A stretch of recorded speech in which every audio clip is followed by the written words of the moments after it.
பால் கொழுக்கட்டைங்க ஒரு லேயர் கேட்டிருந்தீங்க.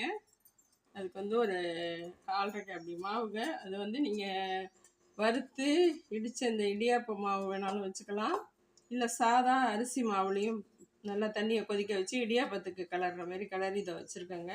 இந்த கட்டையில் போட்டு புழிய போகிறோம். தண்ணி நல்லா கொதித்ததும் புழிஞ்சு விட்டு ஒரு இடாக அள்ளி இந்த ஏனத்தில் எடுத்து வச்சுக்கணும். வச்சுட்டு அதுக்கப்புறம் தண்ணியை இந்த கொதிக்கிற தண்ணியில் வெல்லத்தை போட்டு நல்லா வெல்லம் கரைஞ்சதும் இந்த வேக வச்ச எல்லாத்தையும் எடுத்து கொட்டி கிளறிட்டு ஒரு மூடி தேங்காய்,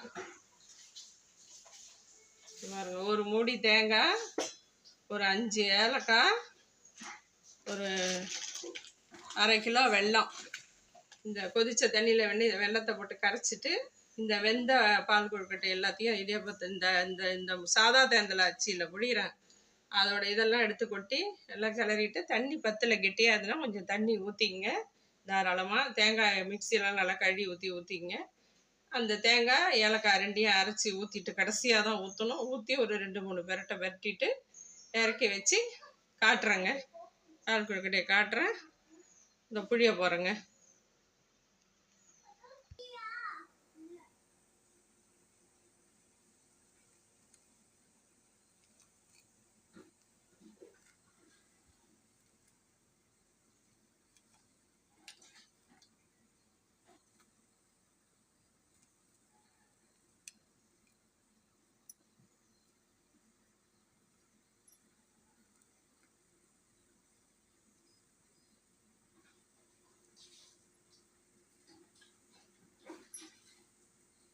இப்போ கொதிக்குது பாருங்கள். இது அப்படியே ஒரு 2 நிமிஷம் கொதிச்சுன்னா எல்லாம் வெந்து மேலே வந்துடும். நம்ம கரண்டி உடனே போடக்கூடாது. கரண்டியை போட்டிங்கன்னா கரைஞ்சிட்டு போயிடும்.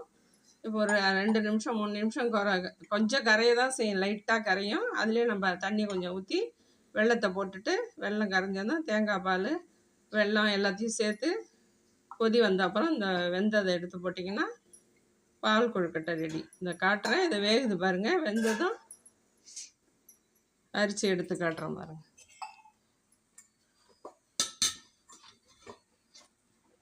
பொங்குச்சுன்னா நீங்கள் கொஞ்சம் சிம் பண்ணிக்கோங்க. ஓகேங்களா? கொஞ்சம் ஃபஸ்ட்டு ட்ரிப்பு கொஞ்சம் கரையும். அதுக்கப்புறம் வெந்ததான் அள்ளி வச்சிட வேண்டியதான்.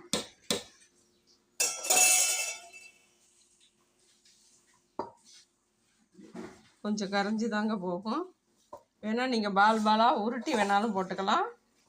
இந்த மாதிரி இருக்கிறது தான் கொஞ்சம் சாப்பிட்றதுக்கு கொஞ்சம் திக்னஸ்ஸாக நல்லாயிருக்கும். பாலாக உருட்டி வச்சு வேணாலும் நீங்கள் போட்டுக்கலாம். அப்படியும் போடலாம், இப்படியும் போடலாம். பாருங்க, பால் கொழுக்கட்டைக்கு தேங்காயும் ஏலக்காயும் அரைச்சி ஊற்றிட்டேன். பாருங்கள், அது கொதிக்குது. வெல்லத்தை போட்டு 1/2 கிலோ வெல்லம் வச்சுருக்காங்க.